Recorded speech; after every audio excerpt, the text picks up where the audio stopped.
All right. Hello again, Adventures, and welcome to another exciting daily vlog. This is daily vlog number 130.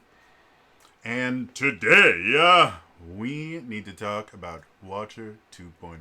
No, I'm kidding. We're going to talk about Beacon. For anyone that is just like randomly clicked on this and doesn't want to listen to me stutter and ramble for probably close to an hour, I'm just going to pull the band-aid off right now. I think Beacon is a really, really smart business decision. I think it adds a lot of value to the Critical Role brand.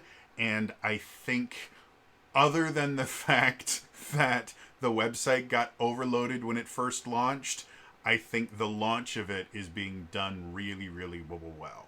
So, if the only reason you were here was to figure out if I liked it or not, or listen to me bash them for being just like, it's not going to happen. I think this is a really smart business decision, and there it is. If you want to know why, and I'm going to be approaching this from a business standpoint, not from a fan standpoint, feel free to listen.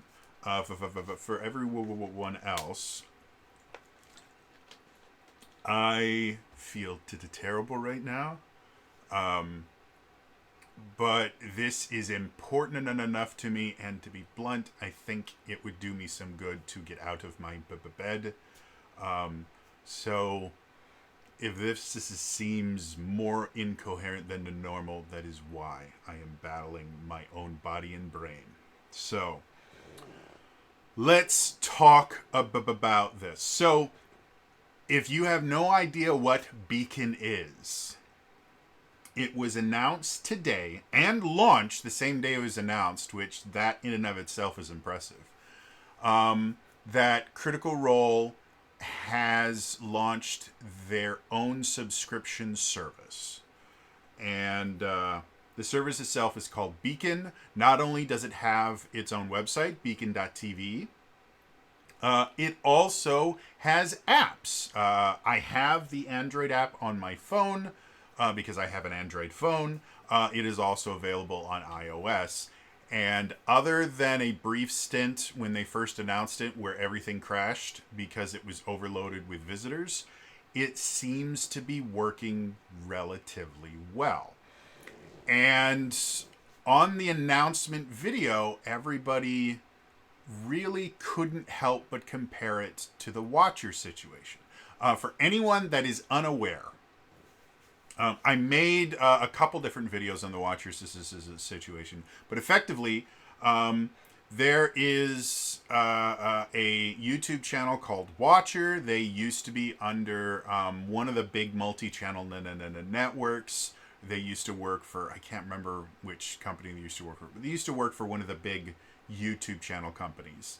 And then when all of those YouTube channel companies just disappeared overnight because they were remarkably badly managed, they started their own channel called Watcher, and they built up their own fan base. And then they decided that they were going to remove all of their content from YouTube and put it behind a paywall under their own premium streaming site. And I made a few videos there, and I said it's probably one of the dumbest things that they possibly could have done. And it proved to be massively stupid. They had to backtrack it within a few days, and it has massively hurt the reputation of their channel. So a lot of people, especially since I don't know how much of this was intentional, but it's absolutely hilarious that Critical Role announced their new subscription service by having 3 people on a couch talking to a camera in a very serious manner, and that's exactly how Watcher did it like a month ago. Now, due to the fact that not only does beacon.tv exist, but the website itself is relatively robust and already has a significant amount of content on it, Beacon has obviously been in development much longer than the Watcher News has existed. So it's very, very, and if you've ever watched any of the other state of Critical Role channels, I can't remember what they call it, state of the something. I'll tell you in like 2 seconds here. Do do do do do. This is not that hard. Come on. There. State of the Roll. That's what they call it. Critical Role every so often does these things called State of the Roll, and they generally always have Matt, Marisha, and Travis there because Travis is their CEO. Marisha is, if I remember correctly, he's like the creative director or something like that. A very similar title to what she had when she was working for Giga Geek and Sundry, because despite the nonsense that was Alpha and how poorly managed and run the Geek and Sundry Twitch channel was, and not by the people running, actually doing the work of the channel, it was by the overlords at LDN. Marisha did some really, really good stuff there, so it just made sense for her to kind of transition into basically the same role. And then Matt Mercer is the king of Critical Role. I believe they make blood sacrifices to him. Thank you. Update failed. Thank you. I believe they make blood sacrifices to him every second Tuesday. So anyway, a lot of people have been comparing the Beacon situation to Watcher, and bare minimum, Beacon has been in to develop long before the Watcher thing was going to ever be a thing, because the stuff that they've done just can't be done overnight. Some of the shows that they have on there already. What were the one that I was most interested in was, what was it? Oh, Critical Role Abridged is the one that I was most interested in. And basically what it is it's a retelling of each episode right now of just Critical Role Campaign 3. But instead of it being 5 hours, it is 1 hour. Still a lot to go through, but, and I haven't watched any of it because that's all membership stuff, there are currently 12 episodes, so 12 hours of Critical Role Abridged. And I'm guessing here, because again, I haven't seen Critical Role Abridged yet, but I did watch the trailer for it because the trailer is free. I'm guessing that it is Danny Carr talking about stuff along with clips of the episode interspersed in there in order to give context and everything like that, to retell the entire episode in an hour. It's my guess of what it is. Doing stuff like that takes a lot of time. Anyone that's ever done video editing before, even if you're really good at it, it takes an unbelievably longer amount of time than it really should.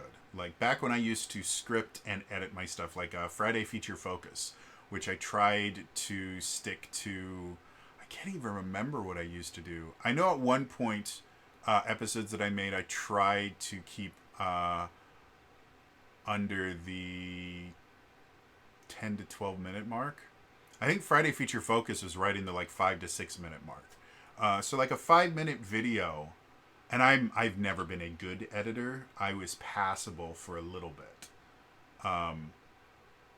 But my Friday Feature Focus stuff, the episodes, like I said, would be like 5-ish minutes, and the footage to actually shoot it would generally take about 20 to 30 minutes. And then editing it could take anywhere from about 2 to 4 hours for a 5-minute video. Now, these are 1 hour long minute videos. 1 hour long minute. Ugh. These are hour-long videos, so each one, by competent editors, probably at least took 3 to 5 hours apiece. And that's if they didn't, that's not including scripting time and any additional recording that they had to make in order to do the actual abridged stuff. Like, it was probably a pretty decent chunk of time. So the fact that they already have 12 hours of just that series... they have a bunch of other stuff as well, like Critical Cooldown. they actually have going all the way back to episode 83. And those seem to be somewhere in the neighborhood of, I don't know, 10, 15 minutes a piece. Anyone that doesn't know, Critical Role cooldown is basically after the cameras turn off, they continue filming. I know, contradicting terms there, but basically after the stream ends, they continue filming for like 10, 15 minutes while the cast kind of decompresses. And that's one of the other shows that exists on Beacon. So anyway, what I'm saying about this is this has been in development for a while. The website itself looks really solid, like impressively so. And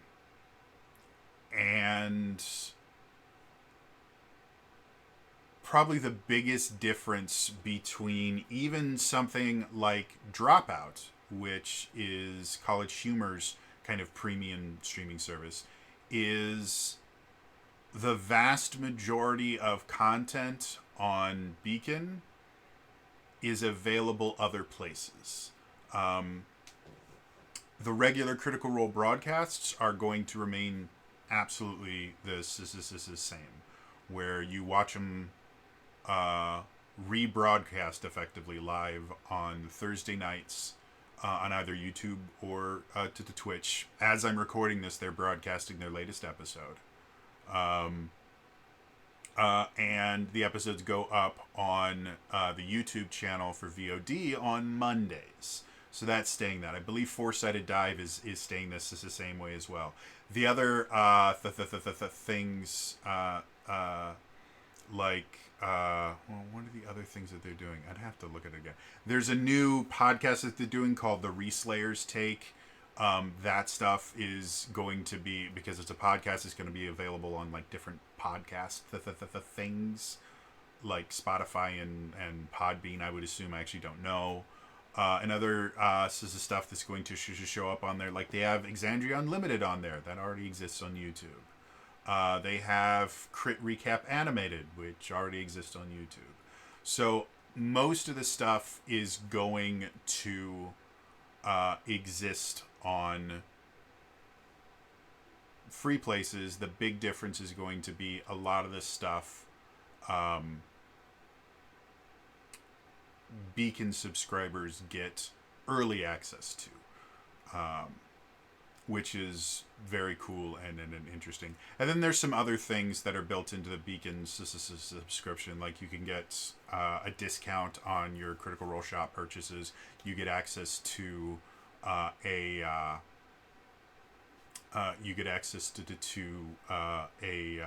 Beacon only Discord server, and they're going to be doing fireside chats, which is basically ask me anythings for the Critical Role people, and those are going to be bare minimum. The questions are going to be limited to the Discord. I don't know if the entire show is going to be limited to Beacon subscribers or if it will be available other places. But again, for the most part, Beacon is not replacing what they already do on the internet. It is supplementing it, which from a business perspective is really, really smart. The other thing that is done significantly better than Watcher, than Alpha, is they give a reason why. And it's not, they do not immediately go, guys, we really have no choice. If we don't do this, then the channel's gonna die, and my little puppy is going to have to be thrown over a waterfall, guys. You don't want a puppy to die, do you? That's what it always is. It's always, guys, we had no choice. We simply don't make enough money. And that's never been true for any of these channels. It's never been true. We know for a fact Critical Role was the highest earning channel on Twitch for at least 2 or 3 years. I think it was 2 years that the numbers actually leaked for. So we know Critical Role is profitable. So why are they doing this? Is it just corporate greed? No, they explain it pretty clearly. They go, well, our goal since their goal since the beginning has been we want to do stuff in house. They have already experienced what happens when you have somebody else in control of what you are doing. When they worked for Geek and Sundry, they didn't have a say over a lot of the stuff that they did. They were contractually obligated to do stuff like Tox Machina After Dark. That was a contractual obligation. They had to stream it to Alpha. There was nothing that they could do to get out of that, and they were limited in what they could do. And then when Alpha failed miserably and all this other stuff is going, they theoretically could have run the risk of Critical Role going the same way that Tabletop did, to where it just doesn't exist anymore.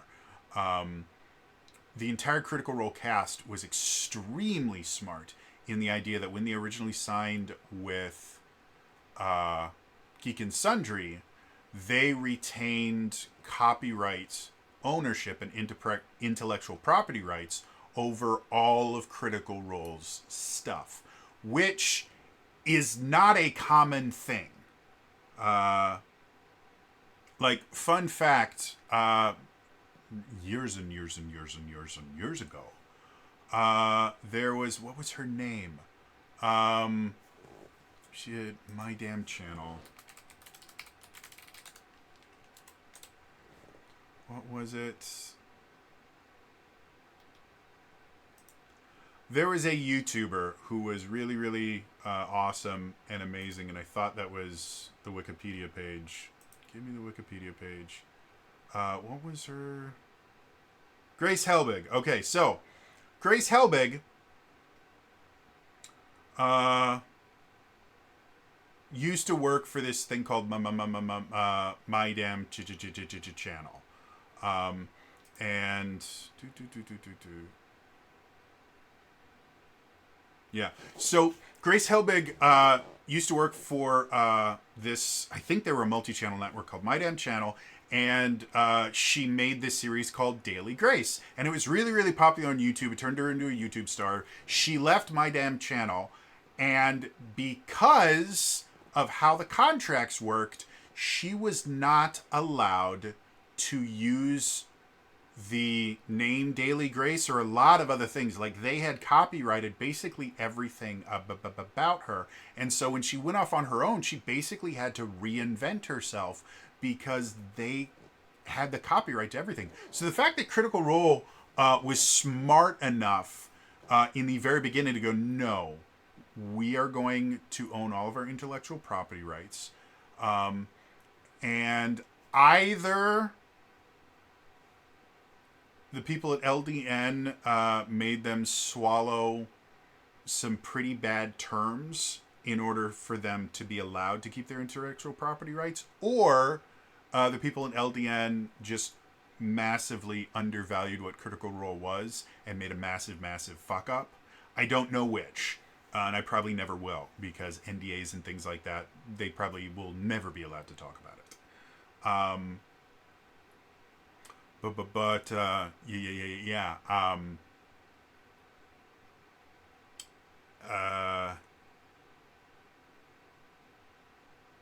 Critical Role was smart enough to keep their own intellectual property, and so when they broke off on their own, they started doing as many things as they could in-house. And it's done impressively well for them. They have a studio space that they create a lot of really amazing content in, and have been able to experiment with, like, the Yeehaw Game Ranch and Everything is Content. And they had a series where they just played on their MAME arcade cabinet over and over and over again. Like, there was a lot of really cool stuff that they probably wouldn't have been able to do if they didn't have their own space. And then they created Darrington Press, and they started publishing their own stuff through there. And so one of their justifications for this is, like, we like to do stuff in-house, which is incredibly smart. It comes with its own set of problems. Like, running your own website is extremely expensive, especially if you're going to be hosting video content on that website.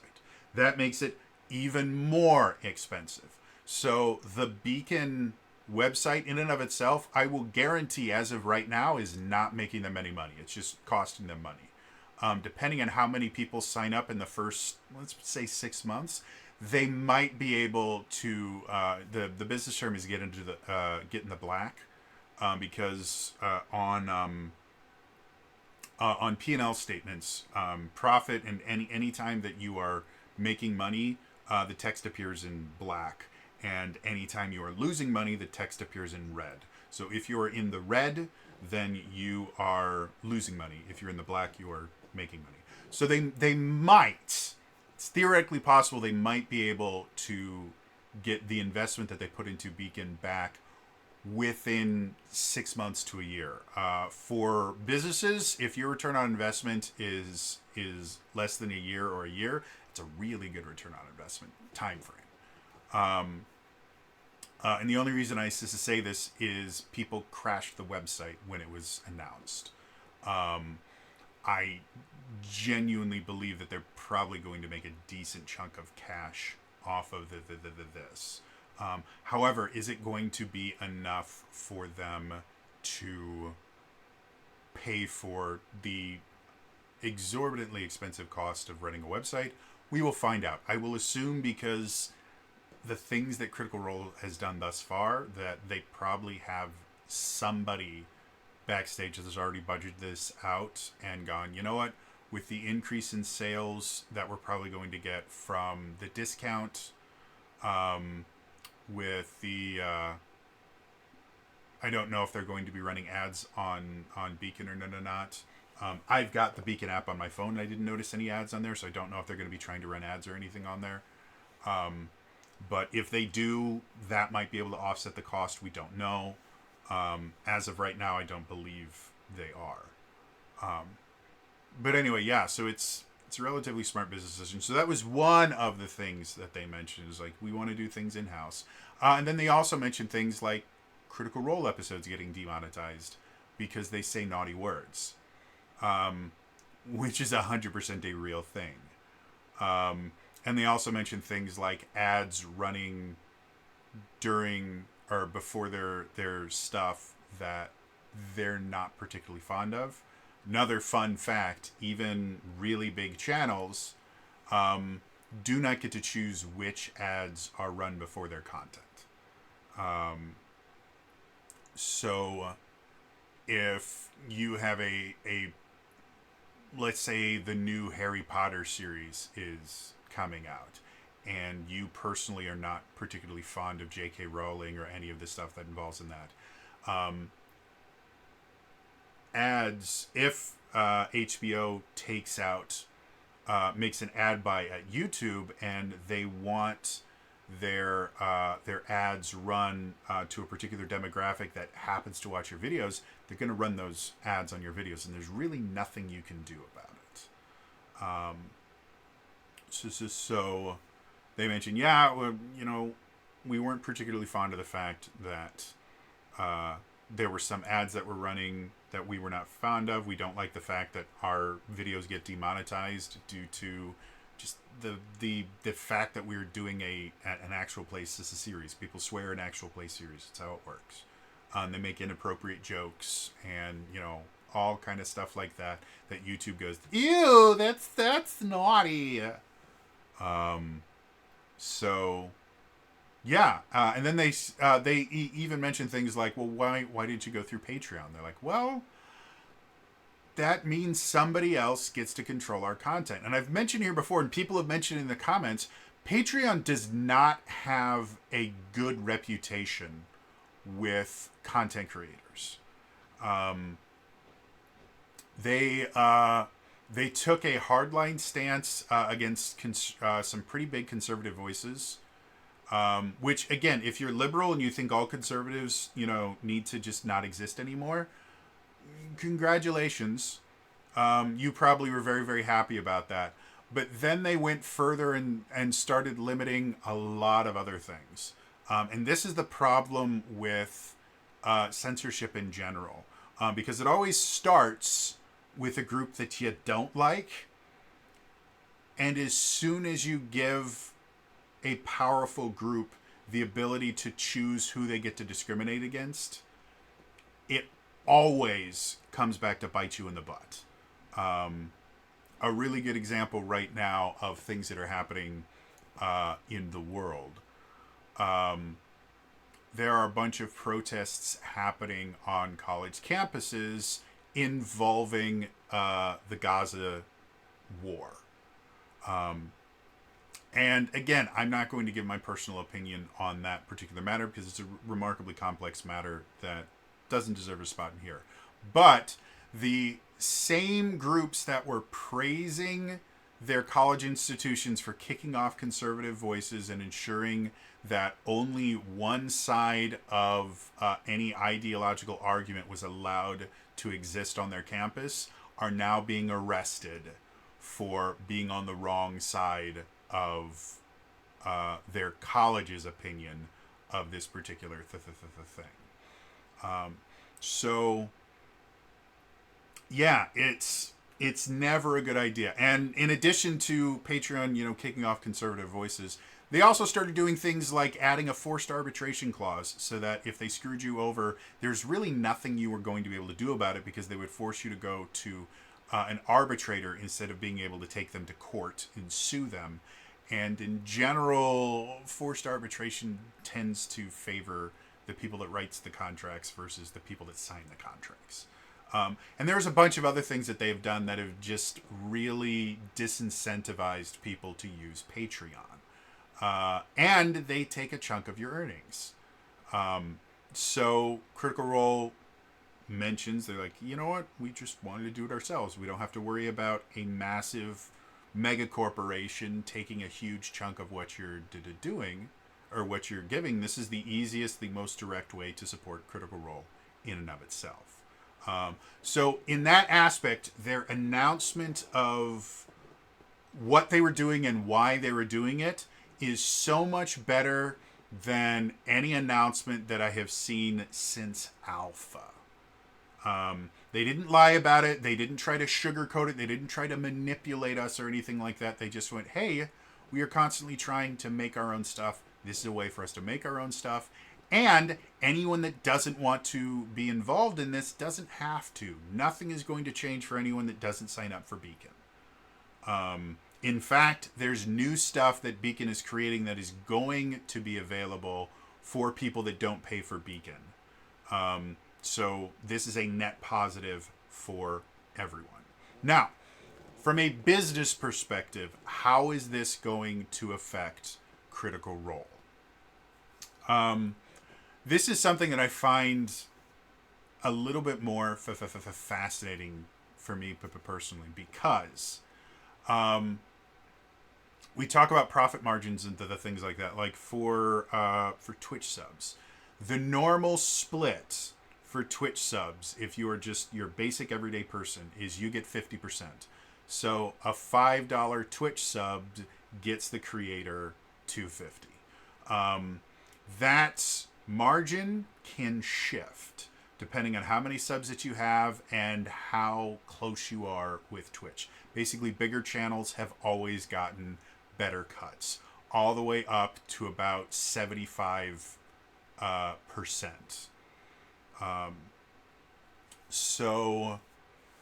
And my brain has just completely ended. So I'm gonna do there we go. So $3.75. So a $5 Twitch subs at the kind of highest echelon that I'm aware of. It's possible there are channels that get better deals. My understanding is this is the best deal. Is $3.75. So compared to the $6 a month subscription fee that you can do for Beacon, Beacon, they technically get 100% of the sub. Now, it's not really 100% of the sub because, again, part of that sub has to go towards funding the web hosting of Beacon. So we won't really know. We will never know what the actual profit per sub for Beacon is because they have to factor in overhead and stuff like that. I will guarantee they know exactly how much they make off of each Beacon sub. We don't. But I think it's safe to assume that it's going to be better than the 375 that they were making from Twitch subs, which don't actually have an overhead cost. It's something that a lot of people just don't seem to understand, is the idea that Twitch subs are effectively free money. And what I mean by that is for like Patreon. Patreon takes a chunk of your stuff, and a lot of times for Patreon, you have to do extra stuff for your patrons. So, if you've got a $5 patron tier, you're not making $5 off of that. You're generally making, I think Patreon takes like 30%. And then when you factor in all the other stuffs, you might be making 50% of that in actual profit. Twitch subs, that really isn't a thing. I mean, yeah, you have things like emotes and stuff like that bigger channels have to invest a little bit of money in their emotes, but when you factor the amount of subs you need to have in order to have a substantial emote bank, the cost is really negligible. And then you can also factor in things like Twitch Prime subs, which are effectively just free money because it's not costing your audience anything, and it's just making you money. So there are advantages to things like Twitch subs. It's just additional money, whereas the stuff for Beacon requires them to reinvest some of that money just to keep Beacon going. So there is that, but we can probably safely assume that if all of their tier 1 Twitch subs were to switch over to Beacon, they would probably make money. And the difference for the consumers, the difference for the audience is basically going to be $1. A Twitch sub is $4.99 for tier 1. It's $5.99 for a Beacon sub. So that in and of itself is negligible. If we go to tier 2 subs, which are $10 a piece, well, at the 75% cut, they're making $7.50 off of those, whereas a Beacon subscription, the most they could make would be $6, because that's how much it costs. And if you get an annual subscription, it's actually technically cheaper, because it's $6 a month or $60 a year. So you technically get 2 months for free if you buy it for a year. So once we start talking about tier 2 subs, if tier 2 subs were to translate their support from Twitch to Beacon, Critical Role would start losing money. Wouldn't be a ton of money, but we're still talking about at least $2 to $3 a sub. Now, when we go to tier 3 subs, those are $15 a month. If we're looking at, again, that 75% split, I cannot do math right now. That's $11.25. So that means that they would be making probably less than half of what a tier sub would cost. And a tier 3 sub would be going from $15 to $6. They'll be paying less than half to get more content than they were getting on Twitch. So the thing that I find fascinating is, because this is an alternate way to watch, and it gives access to other Sissa stuff as well. Like right now, if I wanted to, I could open up, if I use the free, they give a 7-day free trial. If I use the 7-day free trial, or I just sign up for a subscription, I can watch the episode that is airing right now on Twitch. I can watch the exact same episode on the app. I actually got a notification from the app about 9 minutes after the Twitch broadcast went live, telling me, hey, the whole episode is up on VOD on the Beacon app. So people could stop watching on Twitch and start watching on Beacon, and the main difference would be there's no longer a Twitch live chat.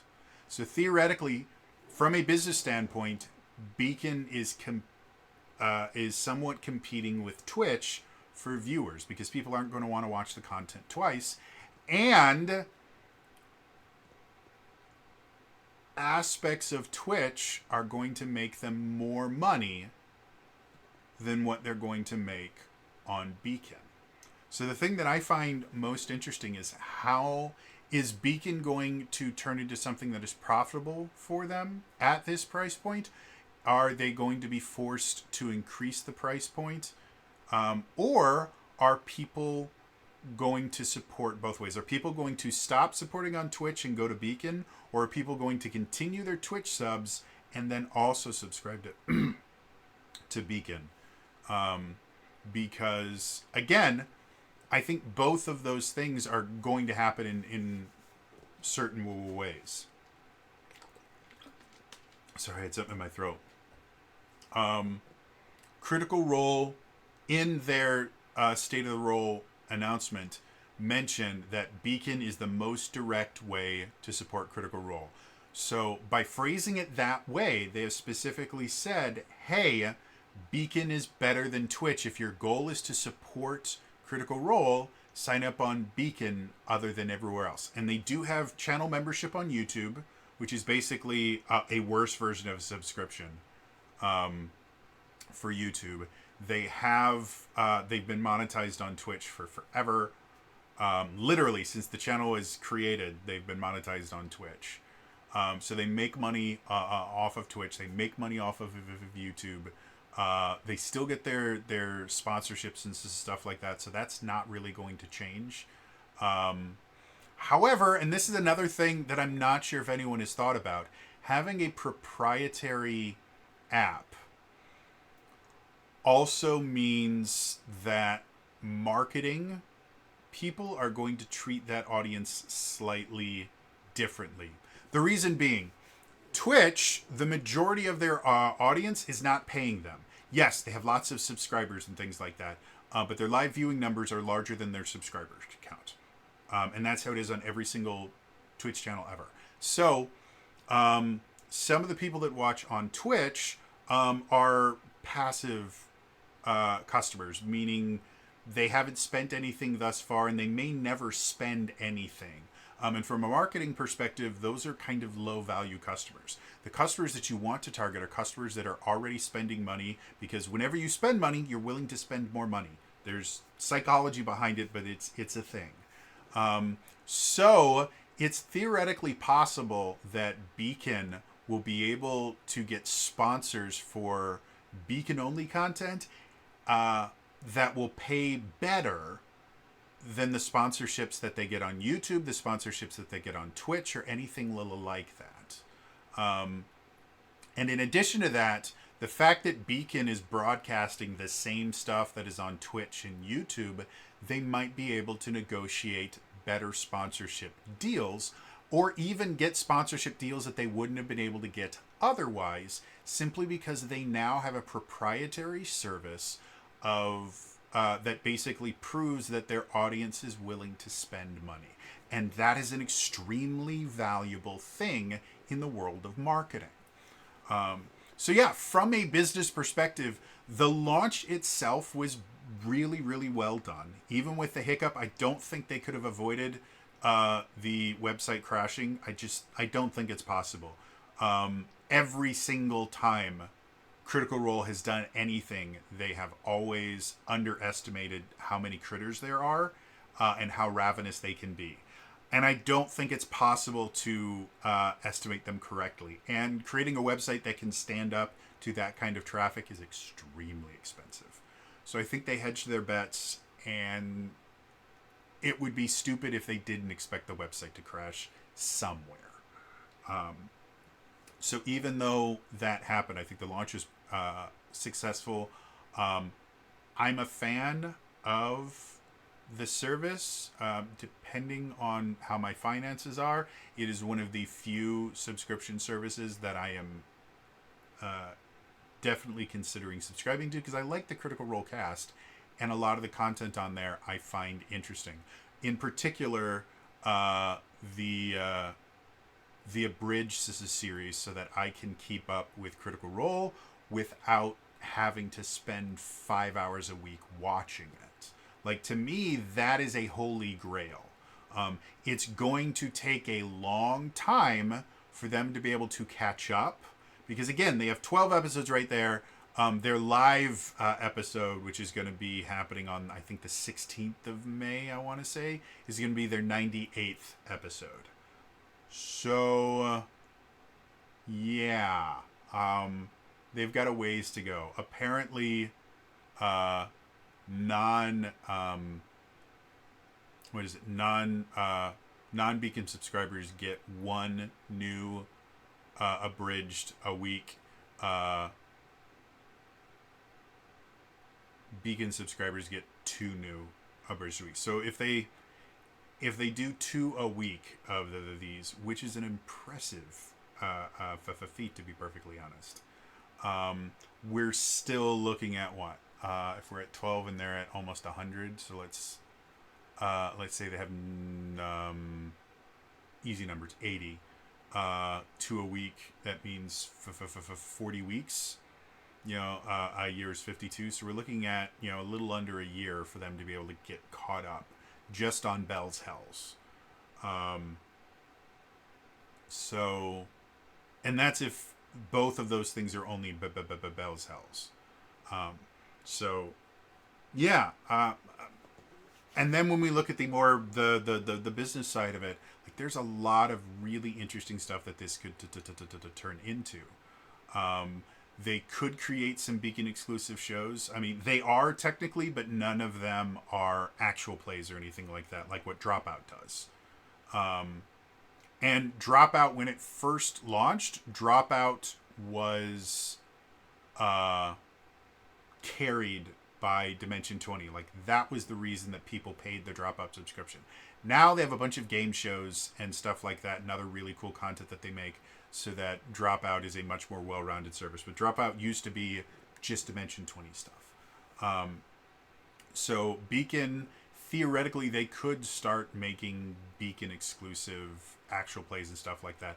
I'm not sure if they would, simply because, again, everything about this has been very much tailored towards the idea of, hey, we want to be able to make more cool stuff for you. And the exclusive stuff on Beacon is meant to be kind of a reward for the fans that are willing to pay for it, not so much a way for them to make more money. So yeah, like I said, I think it's really fascinating. I think it was a smart business decision for them. The fact that they've built the website and everything already is probably the biggest hurdle that they were going to have. Now that the back end is completed, as long as traffic doesn't cause significant problems for them, which would require them to kind of redo the back end, which is very expensive and very difficult to do, as long as that isn't too bad, this should be a positive move for Critical Role. Do I expect them to ever, and this is the other thing that I see people talking about constantly, Critical Role is moving away from Twitch and they're never going to... No, they're not going to get rid of to the Twitch. This is something that I think I've mentioned in other videos, and I've talked to friends about it. There was a big push like a year and a half, 2 years ago, of some big creators on Twitch going, well, we don't like Twitch because they didn't do this or they didn't do this. We never told them that we wanted them to do this until just one magic day we said Twitch do better, and then didn't explain how to do it. And we never really gave them a chance to do anything better. Oh, and by the way, we completely misrepresented everything that they do, but we don't like Twitch anymore, so we're going to go exclusively to YouTube. And then 100% of the people that said that they were never going to stream on Twitch again and going exclusive to YouTube are still streaming on Twitch. You know why? Because Twitch makes a fuck ton more money than YouTube does for streamers. It's just how it is. Prime subs are money makers that there is no equivalent on YouTube. Bits are money makers that there's no equivalent on YouTube. Live chat works significantly better on Twitch than it will ever work on YouTube. I remember in particular Code Miko. specifically said, yeah, we're not going to stream on Twitch anymore. And within, I think, they said, yeah, within a month or two, we're going to be streaming exclusively on YouTube. They never did. They continue to stream. I don't believe they stream anything on YouTube anymore. It's all entirely on Twitch because Twitch makes money. And Critical Role would be unbelievably stupid to get off of Twitch. Yes, Beacon is going to be a great thing for them, but creating their own live chat system, again, we saw Alpha try and do that, and it fucking sucked. YouTube, which has more money than God, cannot make a live chat system that is worth a damn. Like, Twitch has already done the most difficult parts, and while yes, they fuck up on a fairly regular basis, it is still the most profitable live streaming site that exists. It's better than Kick, it's better than YouTube, it's better than every other site that exists. So it'd be monumentally stupid of them to abandon it completely. Same is true about YouTube as far as video on demand works. Video on demand on Twitch sucks. It is such a horrible experience in general. It's really difficult to find video on demand. In order to find any VODs, either they have to be recommended to you on the homepage, or you have to specifically go to the channel, and then you have to go to the videos tab, and then you have to pick the particular kind of video that you want. And even then, sometimes they don't exist because Twitch doesn't automatically save anything for permanently. You have to set all this stuff up, and it's a pain in the ass. YouTube does. If you stream on YouTube, the VOD is there forever until you delete it or it gets delisted for some arbitrary reason that YouTube decides on 10 years down the road without telling you. Yeah. So I don't think this means that they're moving away from YouTube or Twitch. This is simply a way for them to augment and supplement the things that they offer. It's the same argument when people go, yeah, once they get Daggerheart, they're never running a D&D campaign again. Never going to happen. They will always run. As long as they are running live play series, they are going to be running D&D campaigns. The new podcast live play is a D&D 5th edition campaign. They make money off of D&D. They have a good partnership with Wizards of the Coast. And D&D is significantly more widely known and easier to understand than Daggerheart is. Daggerheart is not a particularly difficult game to play. I like Daggerheart. It is not as simple to understand from a viewing perspective as D&D 5th edition is, and it never will be. It's not designed to be. It's just what it is. D&D has existed for over 50 years for a lot of really good reasons. So no, they're not moving away from D&D. They're not abandoning Twitch. They're not abandoning YouTube. They're not putting all their stuff behind a paywall or anything like that. They have simply found a way to supplement and augment the content that they're making, and I think it was a really brilliant decision. We will see what happens. Like I said, if they see a huge exodus from Twitch to Beacon, I will guarantee they will have to increase the price. Because again, the only time they make more money from a subscription on Beacon than they make on Twitch, and it's arguable, is tier 1 subs, which is the vast majority of their subs. I would almost guarantee are tier 1 subs, but they do have tier 2 subs and they do have tier 3 subs.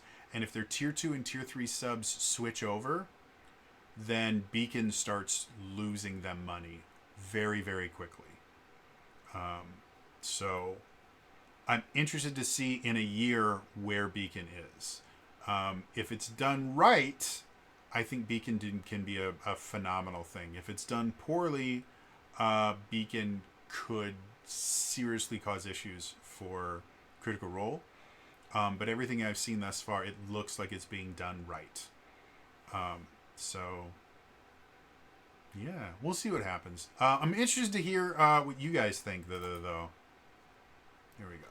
I'm interested to hear what you guys think about this whole Beacon situation. Are you excited about the new stuff that they're making? Are you excited about them having their own premium service? Are you like me when you first heard about it? It gave you a feeling in the pit of your stomach that was very unpleasant, and then as you learned more about it, it got better. Or are you vehemently against Beacon and paywalling and anything like that? And again, they're not paywalling the vast majority of their content. There's just a few tiny things that seem to be Beacon exclusive. What are your thoughts on that? Let me know in the comments down below. Otherwise, again, that is all for me today. I will see you guys in the next time. All right?